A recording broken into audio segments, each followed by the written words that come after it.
முதலமைச்சர் திரு மு கருணாநிதியின் காலவரையற்ற உண்ணாவிரதத்தால் இந்தியாவின் நிர்பந்தத்திற்கு பணிந்து போர் நடவடிக்கைகளை நிறுத்துவதாக இலங்கை அறிவித்துள்ளது. இதையடுத்து உண்ணாவிரதத்தை முடித்துக் கொண்ட அவர் இலங்கை அரசின் முடிவு மகிழ்ச்சியான செய்தி என்று செய்தியாளர்களிடம் தெரிவித்தார். ராணுவ தாக்குதலில் அப்பாவி தமிழர்கள் பலியாவதை தடுக்க போர் நிறுத்தம் செய்ய வேண்டும் என்று இந்தியா, அமெரிக்கா, இங்கிலாந்து உள்ளிட்ட நாடுகள் இலங்கையை வலியுறுத்தி வந்தன. இலங்கையில் போரை நிறுத்த நடவடிக்கை எடுக்குமாறு மத்திய அரசை நிர்பந்திக்க திமுக சார்பில் முழு அடைப்பு உள்ளிட்ட பல்வேறு போராட்டங்களும் நடத்தப்பட்டன.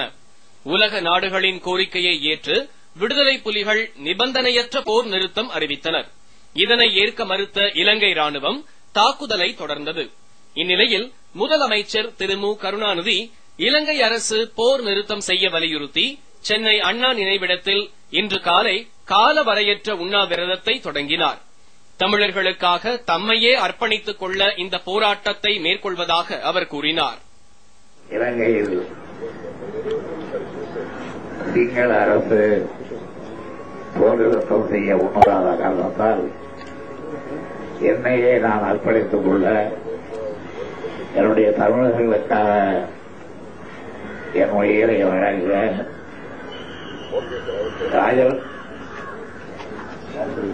ராஜர்களுக்கு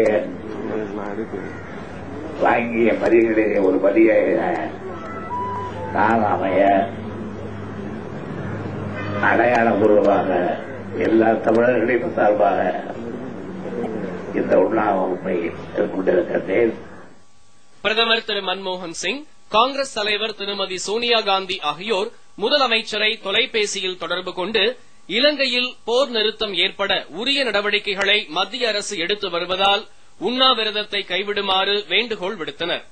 ஆனால் உண்ணாவிரதம் நீடித்து வந்த நிலையில் போருக்கான நடவடிக்கைகளை நிறுத்தி வைக்க இலங்கை அரசு முடிவு செய்துள்ளதாக திரு கருணாநிதிக்கு மத்திய உள்துறை அமைச்சர் திரு ப சிதம்பரம் தகவல் தெரிவித்தார். இந்த செய்தி தமக்கு மகிழ்ச்சி அளித்திருப்பதாக குறிப்பிட்ட முதலமைச்சர் உண்ணாவிரதத்தை நிறுத்திக் கொள்வதாகவும் அறிவித்தார். உண்ணாவிரதத்தை தொடங்கியது விளைவாக இந்தியாவில் ஐக்கிய முற்போக்கு கூட்டணி அரசு எடுத்த நடவடிக்கைகளின் காரணமாக இலங்கை அரசின் பாதுகாப்பு கவுன்சில் இன்று காலையிலே கூடி போருக்கான நடவடிக்கைகளை நிறுத்தி வைப்பது என்று முடிவு செய்திருக்கிறது.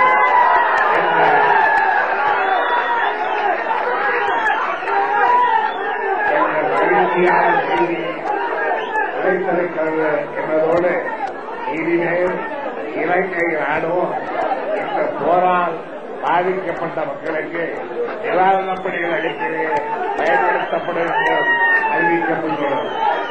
இந்த மகிழ்ச்சிகரமான செய்தியினால் உண்ணாவிரதம் இந்த அளவோடு நிறுத்தப்படுகிறது.